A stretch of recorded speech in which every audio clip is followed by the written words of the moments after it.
Hey guys, my name is Mega Cooper, and I have a question for you guys. Should I open this?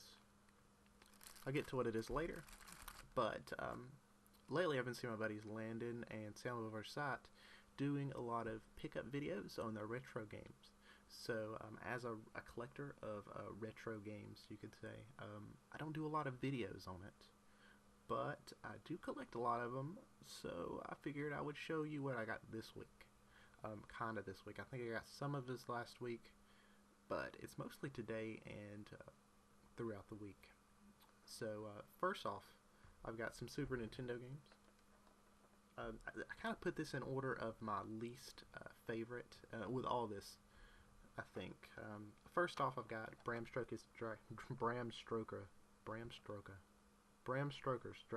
This is a fucking terrible game.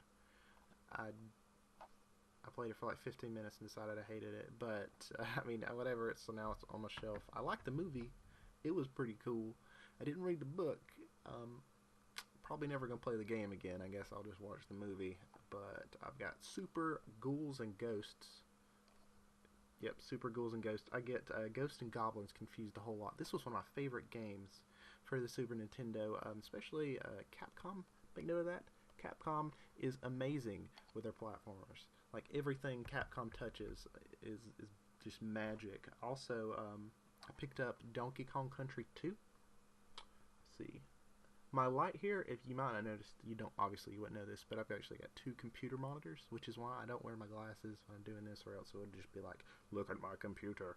So yeah, I got Donkey Kong Country 2, and it went along with my Donkey Kong Country 1 boxed. I would like to get this one complete. It probably wouldn't cost that much to find the box or anything like that. I just, I haven't got to it yet. I probably will though. Donkey Kong Country is kind of expensive. They're kind of hard to find, and but now I got it. And on to the Nintendo games, or the NES games, which is pretty much the rest of the video.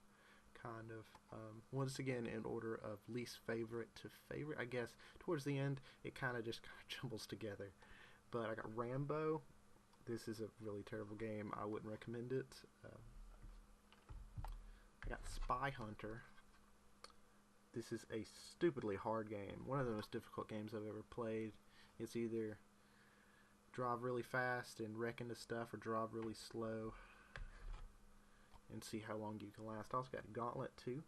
This is super fun, especially when you're playing with friends. I got The Simpsons, Bart versus Space Mutants. This is fun. I always like these Simpson games. Back in the day, the Simpson games were super good. Double Dragons. Not a real expensive game, but it's definitely one to have in the collection, especially if you plan on playing with people. Not too fun when you're playing by yourself. But Ghosts and Goblins, which is super fun, real difficult, probably one of the most difficult games I've ever played, especially on the NES, which is saying a lot because the NES is like one of the most difficult platforms to play on. Now it kind of gets into that range where I don't know what's my favorite out of these games. I've got Metal Gear. I'm a huge Metal Gear Solid fan. Not too much Metal Gear fan, but just because it's in the same area, it's still a Metal Gear game. I mean, it's not a Kojima Metal Gear. Obviously, it's made by some company called Ultra, which does, let's see, what did they do? They did the Teenage Mutant Ninja Turtle games and some other stuff. That's the only thing I know them from. But I'm a huge Metal Gear fan. I'm excited about the Phantom Pain, I think that's what it's called. The next one, I did play the smaller one, the like 45-minute long game that came out the other day for I played on Xbox One. It's super good. The graphics are amazing. It's not very long, but the exploration was super fun. I did enjoy it a lot. I recommend it, even though it's only 30 bucks. I mean, it's only 30 bucks. Come on, get it from GameStop pre-owned and return it or something. So I got Zelda 2. The cart is in okay condition. It's not amazing. I did get this sweet sleeve, which they're kind of expensive too, but it does have some scuffs like right there, and obviously it's been played a whole lot because you can see like the marks overall it's pretty clean, especially for these gold carts. They tend to wear after a while. Also picked up Strider. It's a neat game. Another Capcom side scroller. I've been playing Strider on the Xbox One lately because the new one came out, and it made me want to go back and play the old one. And the only time I ever played this one was in an arcade. I never played the console port, so I thought I would just pick it up. Now, I don't just play retro games, obviously. You've seen on my channel I play mostly Pokemon games, which I am going back to. I think I'm going to do a Let's Play. I'd like to do a DS game, but I haven't. I found an emulator that's worth, learning how to use. I like the one I used, but I can't play DS games on it. So today is it's the 9th, I think. No, it's the 4th. It's the 4th. My bad. It's the 4th, and Elder Scrolls Online came out. I picked up the Imperial Edition. I'm a big Elder Scrolls fan. I'm also a big PC gamer, so I picked up the Imperial Edition, which came with this super sweet statue. I like it. I like it a lot. It's made out of some kind of hard plastic material. I was kind of expecting like a pewter finish, but it was only $99, so I didn't expect that much. I mean, I've had cheaper, more expensive collector's editions in the past, like, God, the Halo Reach was pretty good, but I feel like it was like a $99 one, and the Watchdog one coming out, it looks pretty stupid. But on to the game that I was talking about at the beginning. I bought a game the other day, and I didn't know it was sealed. Like, I wanted to play the game because I've been playing a lot of RPGs, a lot of turn-based RPGs.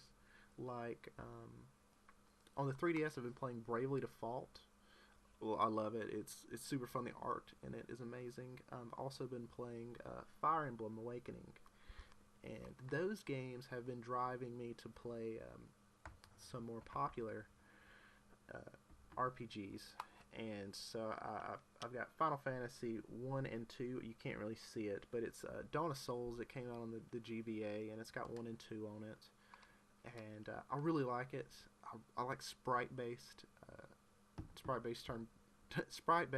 turn-based RPGs. It's kind of crazy. And the Super Nintendo is my favorite system out of all the systems. So I have a sealed Final Fantasy 6. I've never played Final Fantasy 6. I've played Final Fantasy 7, 8, 9, 10, 13. I've played a lot of Final Fantasies, but I've never played 6. And I spent probably 45 minutes going all over the internet trying to find the top Final Fantasy lists. And all of them say 6 is the best. So the question I want to ask is, should I open this or should I keep it? But before, I want to play this. I want to open this thing real bad. But you can tell that there's a little tear right here. So it's not perfect. It's not a perfect seal. But it does have the manuals and stuff in it. It is obvious that it is sealed. It's never been played. It's never been taken out. This is perfect in there. As far as I know, this is how Super Nintendo games came. I've never bought a brand new Super Nintendo game. I have, but it was a long time ago. I don't remember that. I was like 5 or 6 whenever I started playing Super Nintendo games back in the day, before the 64 and the PS1 and all that stuff are out. So I don't know if they come like that. I don't know if that's just someone resealed it like that, or if any of you guys can tell me, please do.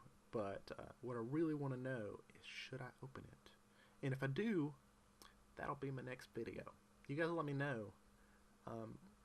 Mega Cooper here, and don't forget to like, comment, subscribe for more pickup videos. I guess I'll do pickup videos. If you guys watch this and you like it and you want me to do more, I'll do more. I get a lot of games. I buy games all the time, mostly new games, but I do get a lot of these retro games. So talk to you guys later.